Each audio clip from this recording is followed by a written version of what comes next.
I stand in front of the meticulously prepared feast, rendered speechless by the effort I've poured into it. Yet, as I glance around the table, my heart sinks. Why would Mia, my esteemed brother-in-law's wife, be so mercilessly cold towards me? Sophia, a 27-year-old office worker, shares her life with her husband Tom and their 3-year-old son. Tom, her senior by 4 years, and she initially embarked on a relationship rooted in professional dynamics. Their connection blossomed over shared drinks, leading to a romance that culminated in marriage just a year later. Now, nestled in their cozy home, they relish the joy of parenthood and the promise of a growing family. However, amidst this domestic bliss, a thorn emerges: Mia, the wife of Tom's brother Jack. Let me introduce you to Tom and Jack. Tom is Jack's elder brother by 10 years. Their father tragically passed away in an accident during their youth, leaving their mother, who had previously been a homemaker, deeply shaken.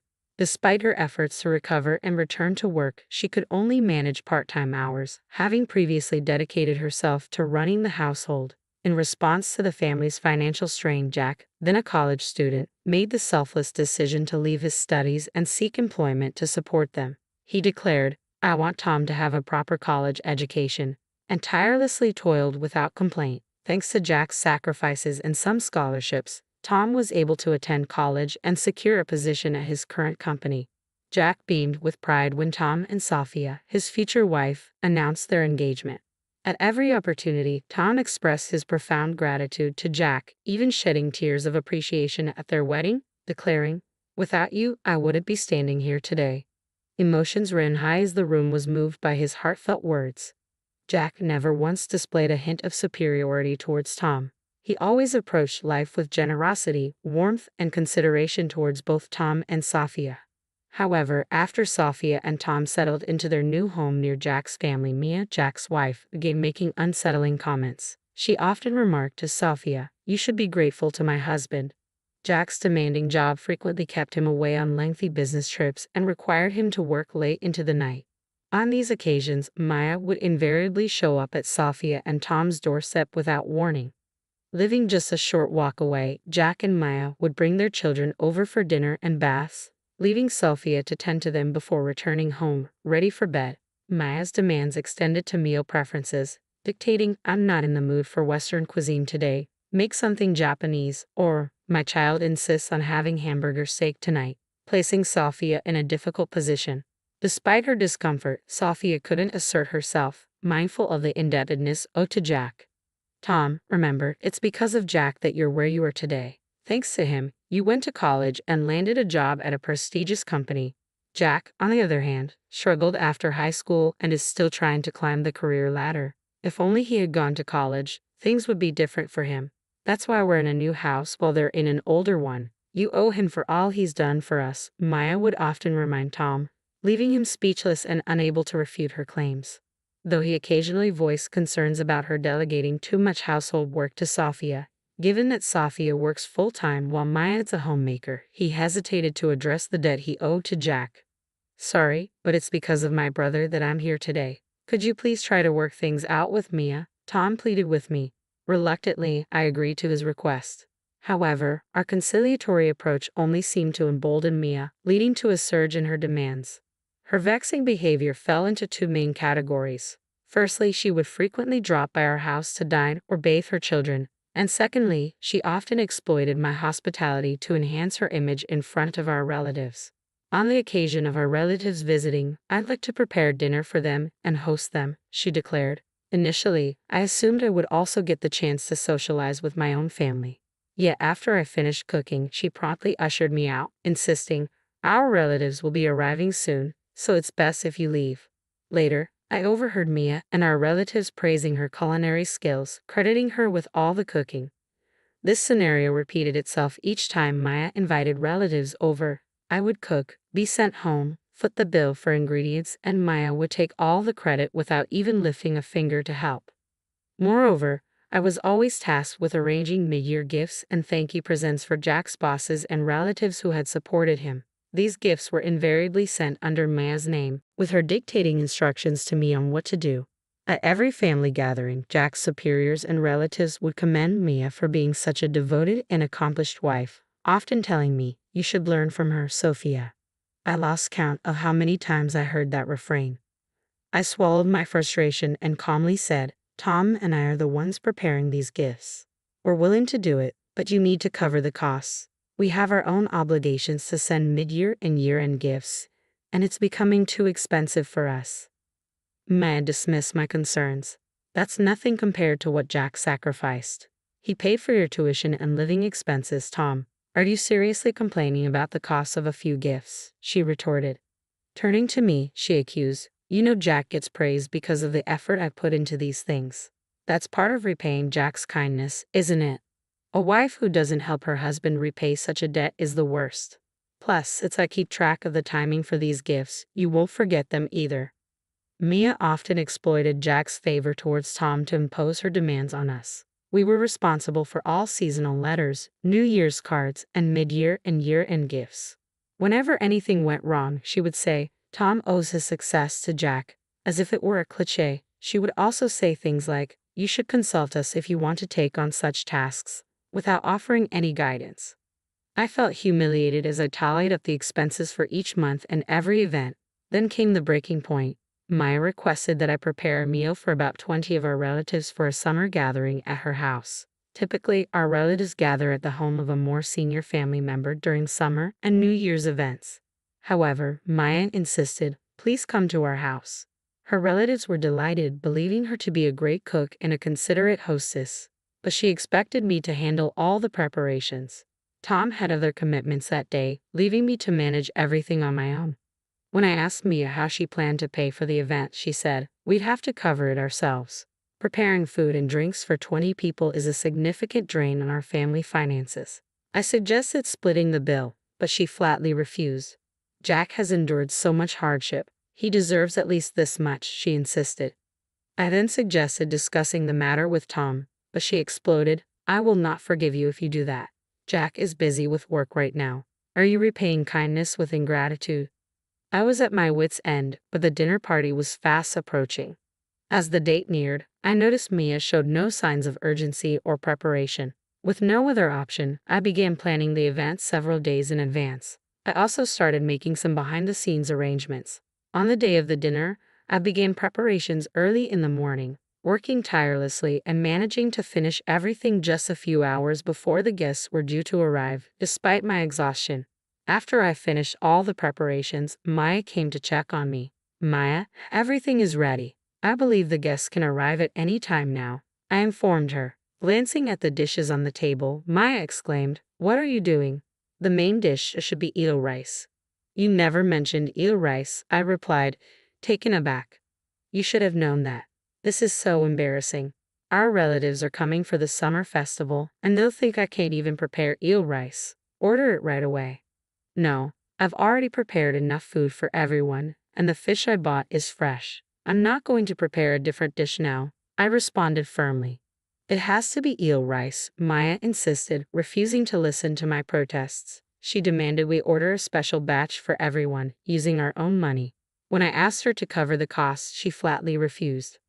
I couldn't take it any longer and voiced my frustrations. I reminded her that she always made me cook whenever she invited relatives over, that she came to our house daily when Jack was away, and that we handled all the mid-year and year-end gifts, including today's preparations. Maya countered with the usual talk about Jack's sacrifices. Fed up, I decided to reveal what I knew. "Maya, you even had an affair with someone you met on a dating app, didn't you? You're a housewife, yet you leave so many responsibilities to me." I got curious and looked into it. "Oh, so you know about that," she responded with a laugh, "but I'm afraid you don't have any proof. Besides, I'm handling that situation just fine. By cooperating with me, you're essentially returning the favor. It's all part of the deal." Maya remained unfazed despite the revelation about her affair. Instead, she reiterated what Jack had done for Tom, saying, "You will be repaying our family for the rest of your lives." At this point, I had reached my breaking point. I silently removed the food and started packing my belongings. "I'm leaving. I will never return," I said firmly as I walked out. Maya yelled something about ordering eel rice, but I ignored her and left. A few minutes later, my phone began ringing repeatedly with calls from Mia. When I finally answered, she sounded panicked. "What? What's going on?" Is there something wrong? I asked her, feigning ignorance. I have so many inquiries. She continued frantically. I rearranged the dishes you made, and I ordered eel rice, paying for it with my own money. But none of the relatives showed up. It seems they know everything we discussed earlier. I couldn't stop laughing. I was also astonished that she had tried to salvage the situation by rearranging the food I had prepared. The reality was as follows. I couldn't tolerate Mia's arrogance any longer. Before she could criticize me further, I decided to talk to Jack directly, hoping he would offer some sound advice. I believed that Jack, unlike Mia, wouldn't hold their past support over my head. When I explained the situation to Jack, he seemed skeptical. He had always seen Mia as the perfect wife who made a good impression on her relatives. She presented herself as the ideal partner, preparing hot meals with a smile for Jack when he returned from work. Meals that often came from our kitchen. She arrogantly took large amounts of food from our house and missiled Jack, claiming they frequently invited me to dinner but didn't want to bother him with the details. She never mentioned my involvement in the gifts, always smiling and saying, "It's natural for a wife to handle these details to save her husband's face." Jack was always impressed, thinking, I married a wife who's too good for me. So when Jack heard my side of the story, he was speechless. Being a good man, he didn't accuse me of lying but believed there must be some misunderstanding between Maya and me. So, I pondered on how to present him with evidence. Would you allow me to gather some evidence? I asked Jack respectfully. With his permission, I decided to discreetly record Maya's conversations during her visits to our house, especially those where she displayed selfishness about food. Music. I captured a conversation where she insisted that we owed her obedience due to Jack's kindness, and I asked Jack to listen to it. When he heard it, he was speechless. Additionally, I informed Jack about an upcoming dinner party Maya and I were supposedly preparing together for her relatives. With his consent, I recorded everything from the moment I started preparing the meal to Maya's outbursts about using my money to order eel rice and her admission of the affair.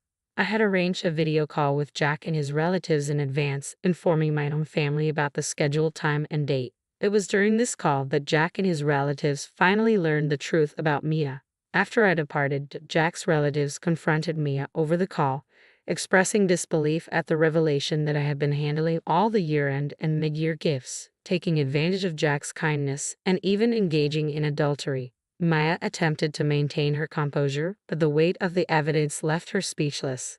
The majority of her relatives denounced her, severing ties with her and leaving Maya stunned. Jack, who had postponed his work to be present for the call, returned home and confronted Mia about the situation.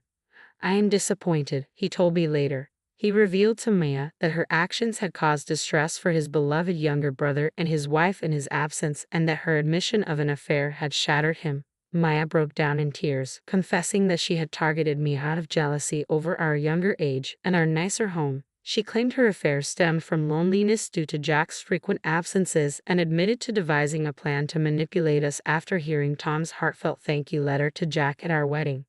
I was infuriated by Mia's relentless harassment, but I also felt a pang of sympathy for Jack. I hadn't worked tirelessly for Tom's sake to create a sense of indebtedness, but rather out of love for my dear younger brother. My efforts were not fueled by the desire to hold them over his head in the future. I was proud to see Tom thriving in a reputable company, growing into a remarkable individual.